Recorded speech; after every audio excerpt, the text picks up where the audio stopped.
So, a couple of things.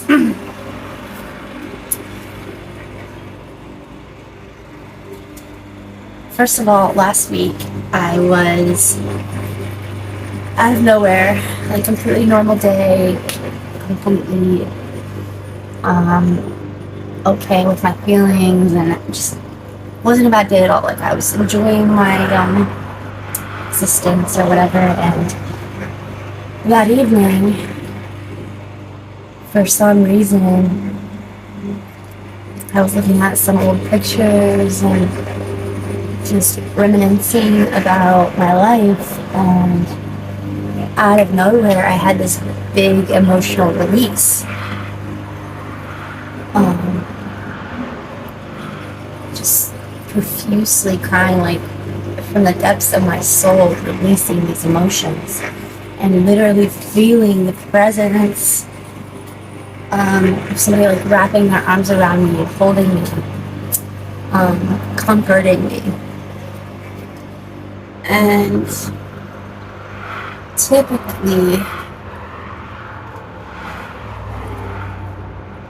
before I started working really hard on myself and being able to express my emotions and be able to just like be in my emotions and understand them and allow them to happen, if I ever got to that point where I was like really emotional, really crying or whatever, typically I would send myself into disassociation. And what is disassociation? Well, it's basically any time that we're not present. When we're not absolutely present within the moment. And that can be just slightly not in the present for some people. And for others, it can literally be complete disassociation, meaning like we just basically leave this reality altogether and go somewhere otherworldly. And over the last few years, I realized that over these very intense emotions and feelings, I would actually very much disassociate into a completely different reality. Like I would typically get the overwhelming urge to want to fall asleep. That I couldn't be awake any longer. I needed to go to sleep, and therefore I would usually end up falling asleep. Literally when I was a child, and after going through so many traumatic events and without understanding that those traumatic events, those emotional outbreaks would put me asleep, later on in my early teens or preteens, whenever I wasn't able to fall asleep because my mind was going everywhere, I would literally purposely think about one of my traumatic events in order to fall asleep, in order to start crying to be able to fall asleep. That's crazy, right? And obviously then I didn't realize what was going on. Hell, a few years ago I didn't realize what was going on. But over the last few years in my healing journey, I've come to the understanding of what that was, what I was doing, and then diving deeper into spirituality and knowing that every time we go to sleep, it's not just a dream, that we're literally, when we fall asleep, we are going into the astral. And sometimes we're conscious of this and other times we're not, but we're always in the astral plane when we are dreaming. But back to this last week and my emotional releasing. This was the first time in my existence, ever since I started having these traumatic events, that I was able to be present in the moment in this emotional state and not go into just disassociation. I was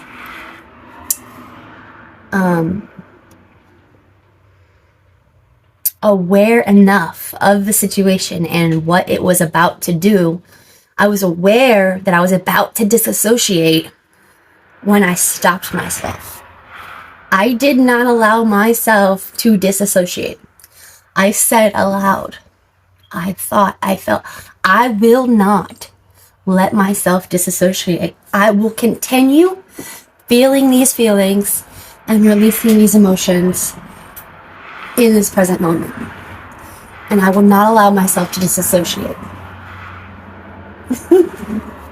And I was able to completely release those emotions. I was able to completely let out all of the crying and pain that I needed to in that moment.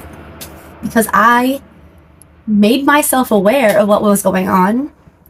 And I chose to stay in that moment and not allow myself to disassociate. Isn't that insane? Like, it's such a crazy feeling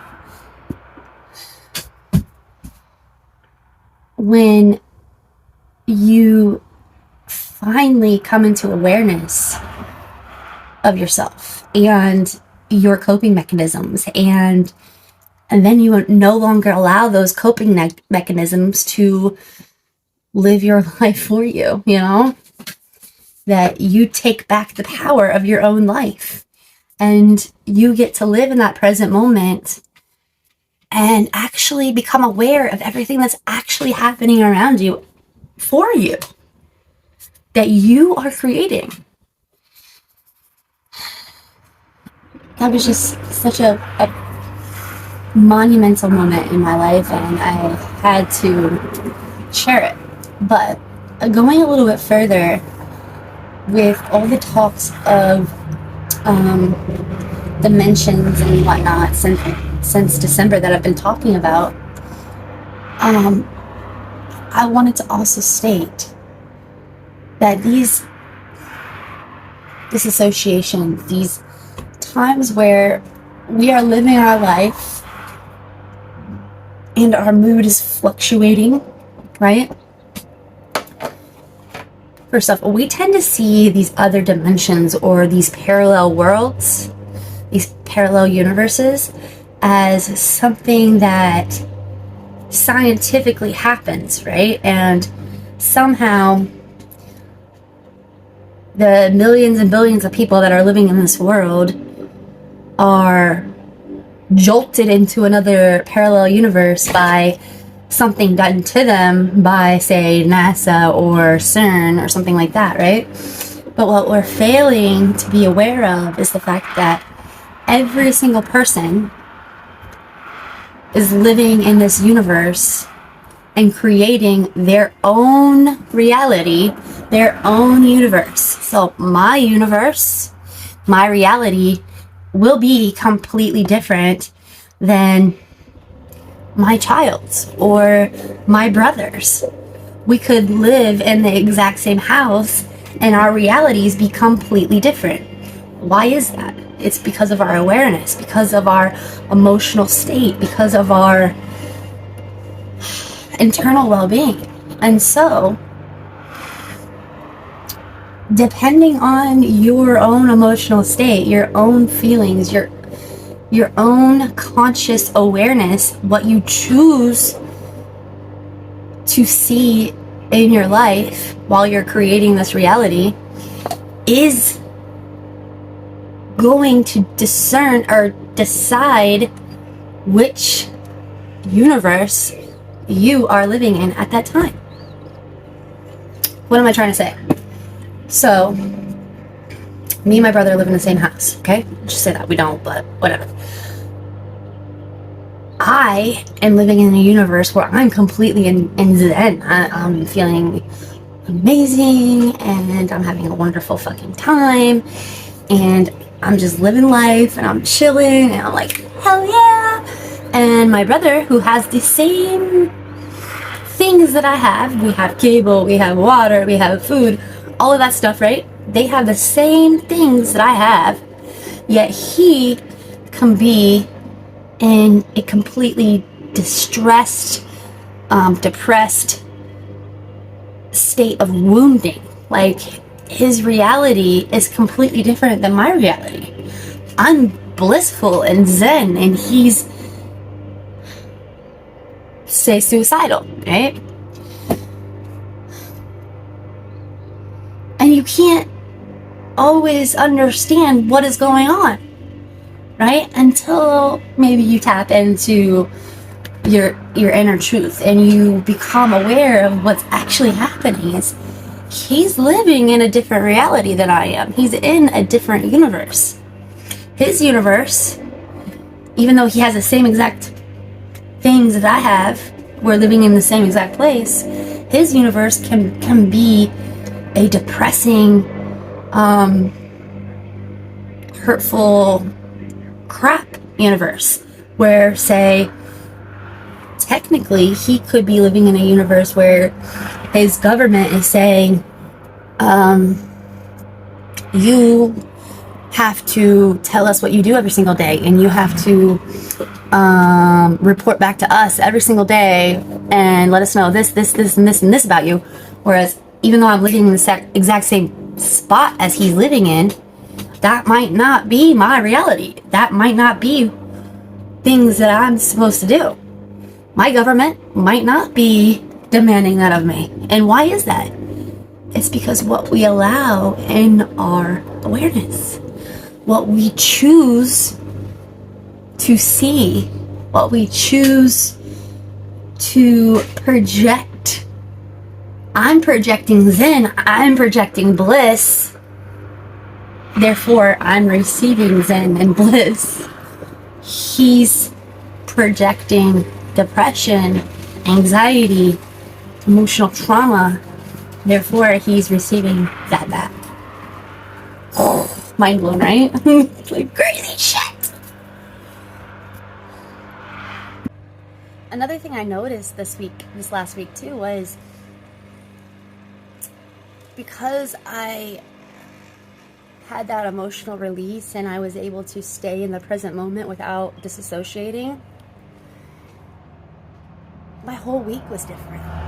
Like, every tiny little thing, tiny or big thing that would have ever irritated me, pissed me off, put me in a bad mood, those things were happening.